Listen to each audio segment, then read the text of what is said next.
Everyone, we have a problem. The air quality on the ship is at an all-time low. Does anyone have anything to admit? The doctor said lactose intolerant, which means it's not illegal for me to eat cheese. Well, it should be illegal for you to eat that much cheese. It's a free country. Yeah, well, free me from this country of stink. Boys, I have a solution. No, Seagal, don't play the intro music. Oh no, our oxygen levels are dropping. We need to fix this.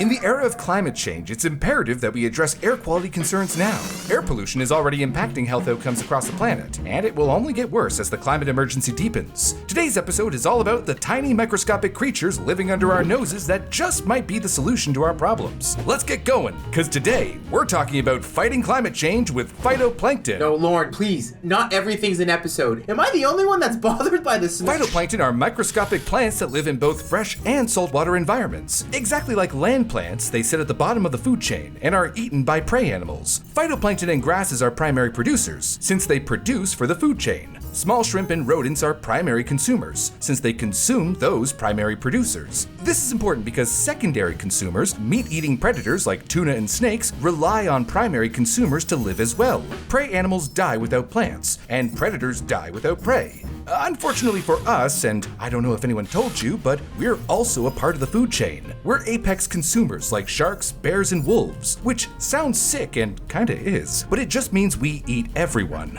We're at the top of the food chain. Problem is, if it collapses, we're the kings at the top of the house of cards. Bingo! I think I'd be okay. I mostly eat nuts and berries and duck confit. Oh, and cream of spinach soup and macaroni and cheese. Oh It's my like God, the cheese is I hate eating it here. cashew nut cheese. Continue. Yes. Exactly like land plants, phytoplankton use a process called photosynthesis to turn sunlight into chemicals they use for energy. Also like land plants, they take in carbon dioxide and expel oxygen. Since carbon dioxide is a greenhouse gas, a gas that contributes to climate change, this ability has made them an intriguing avenue of attack for those fighting to slow down or reverse the effects of the climate emergency. Well, I wish someone would reverse the climate emergency in the ship. Dunk is out of control. It's not that bad. The ship, I mean, not the planet. Oh, that is cooked. Regardless of whether or not you believe that climate change is as dire as a consensus of the world's top scientists repeatedly tell us it is, you have a vested interest in keeping our air healthy. 'Cause, we breathe air. Not us. I'll bet if I check the Atmel reading, it'd say something like 50% stunk. Stink from Dunk. Come on, man. If you're done bullying Dunk, it might feel unlikely that tiny plants could have any effect on the rising level of carbon dioxide in the atmosphere, but just remember how massive the ocean is and how much stuff is in it. Whales exist subsisting on mouthfuls of tiny little krill, and they're doing just fine. At least when we're not hunting them to extinction. There's a truly enormous amount of phytoplankton composing about 1% of all the biomass on Earth. That might not seem like a lot, but consider that humans only compose 0.01%. Since they're photosynthesizing just like trees on land, they consume carbon dioxide on a level equivalent to entire forests. And they have an incredible ability to seal carbon in the ocean's deepest depths. We call this the biological carbon pump, or the carbon superhighway. The biological pump is a natural process that takes carbon dioxide and sequesters it deep in the ocean, just like us. So, as we learned earlier, phytoplankton take in CO2 during photosynthesis just like terrestrial plants to generate energy, producing oxygen as a byproduct. However, these phytoplankton are then eaten by zooplankton, basically tiny microscopic animals, and then, well, defecated. I defecate, but no one's praising me for it. It's 'cause you never flush. All of the yucky, gross waste, be it feces or corpses of zoa and phytoplankton, all float to the bottom of the ocean where intense pressures press them down into the ocean floor, trapping it there for the next, 3,000 years, give or take? Every body and microgram of poop containing a little carbon floating to the bottom of the sea is a little less in our atmosphere, accelerating the greenhouse effect. We owe our lives to plankton of all kinds. However, I should mention that while the ocean produces about 50% of the oxygen on Earth, ocean creatures consume about 50% of the oxygen as well. Fish got gills for a reason, and it's not just so fishermen can stick their fingers in a wet hole. Why would you say it like that? Why else do men post pictures of themselves holding fish on dating websites? Not only that, but decay is also a process that uses oxygen. When we talk about fighting climate change, we're not worried about running out of oxygen. We're worried about too much carbon in the atmosphere. It's not about producing more of anything, but offsetting the excess carbon that we humans have been spewing into the air. What matters is that the carbon superhighway, the biological pump, keeps pumping carbon into the deep sea. Okay, but isn't the ocean at risk for climate change as well? Phytoplankton are absolutely at risk for the effects of climate change, just like us. In fact, they may be more immediately affected, but there's no one universal response to climate change that we can observe across the entire oceanic population. Everything is affected in its own way. One climate model predicts that warming ocean temperatures will change ocean currents and reduce the population of phytoplankton. Another study found that certain phytoplankton, when the oceans warm, go from being carbon consumers to carbon emitters, which is the kind of unexpected twist that can spiral out of control. There's also algae blooms as a result of human-produced sewage and fertilizer runoff, which can drive up oxygen levels in both fresh and salt water. Which is nice sometimes, but some kinds of phytoplankton, like blue-green algae, produce toxins that kill off all the fish and other marine life. When blue-green algae blooms, entire lakes can become dead zones. Can't have a biological pump without the second half of the process. Wait a moment. So climate change can both increase the levels of the phytoplankton and algae, but also reduce their levels? But it can also make them do the opposite of what they were doing before? What the hell?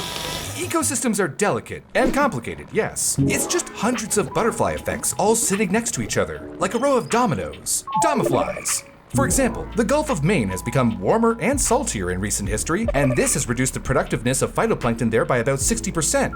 Andrew Jewell, which is not a vape, but a research professor at Columbia Climate School's Lamont Doherty Earth Observatory, argues this exact thing. He says that when you change environmental conditions, you're definitely going to have change in plankton, and that change at the base of the food web is going to reverberate through the entire food web. So no more duck confit? No more duck confit, buddy. More like dunk confit, right? I'm the funny guy now. Boo. You know, I'm just a little guy. When we're trying to slow down the greenhouse effect on land, we plant more trees. Can't we just plant more phytoplankton? Who the fart does this guy think he is? Not messing with the ecosystem is kind of the tune of the hour, but the reality is, we can't control our effects on a system like Earth, so we're right to be sketched out about throwing fertilizer in our rivers. Little J's got a point. I will say I do prefer Little J over Beach, but it is Big J. Let's go with Tiny Beach. However, there might be an invention that solves at least a couple of our problems. Whoa, how did you get that? Yeah. Okay, so this isn't strictly phytoplankton, but the principle is the same. Meet Liquid 3, a bioreactor developed at the University of Belgrade in Serbia that uses 600 liters of water and microalgae to turn CO2 into oxygen in order to purify dirty air in busy cities or stinky ships.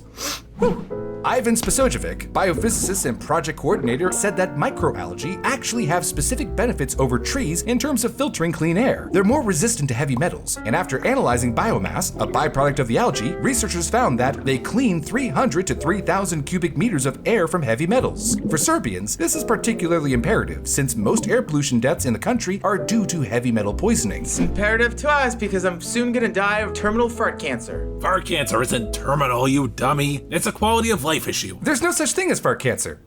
Every time. There's no such thing. But I'm glad you two get the concept. The same reason we have this in our vessel is the same reason the University of Belgrade wants to put it in cities. Space. Or rather, the lack of it. Trees in urban areas where cars can kick up dust and debris suffer as their leaves are coated in grime. Not so with Liquid 3, he says. It's also useful to note that microalgae can keep turning CO2 into oxygen even when trees lose their leaves in the winter. As long as the tank is warm, they're good to go. That said, researchers say that Liquid 3 isn't a replacement for trees in cities. It's not a scalable solution to replace trees. It's an immediate solution to start cleaning the air in our most polluted places where trees can't grow. For one, to break even for the carbon emitted building them, each reactor would need to be active for about 2 years with no major breakdowns. Add maintenance costs, about 60 euros a month, and you start to get the picture. There are 18,000 trees in New York Central Park alone. If every tree there was replaced with a Liquid 3 reactor, it would amount to approximately 26 million euros in maintenance costs over 2 years. I'm not sure if I want them all replaced. Liquid 3s don't change color in the fall, so it would make autumn dates a lot less romantic. Your big green goop is well and good, but I can still smell Dunk's 7 bean burritos he had for breakfast yesterday. You'd be singing a different tune if you actually had some with me. It had cilantro on it, and you know I have the soapy gene. No need to fight. Our new Liquid 3 reactor is hard at work filtering all the bad stuff out of the ship. I don't know, levels seem basically the same. That's so weird. I could have sworn I set it up right. Wait, what's that red tank? What red tank? That one. If you mean that brown tank, then yeah, that's just the air freshener I set up earlier. Lorne, I don't know my colors very well, but I don't think that's right. Excuse me. No, but I'm certain. The colors are way too important. Brown is woodland, earthy scented. Well, red would be... It's the Dream Solid Liquid Sleek Gas. Yeah, that one. Duncan, I'm sorry. Coughing. It wasn't your farts. It was never your farts. I should have eaten the 7 beef burrito. Herbie, What the...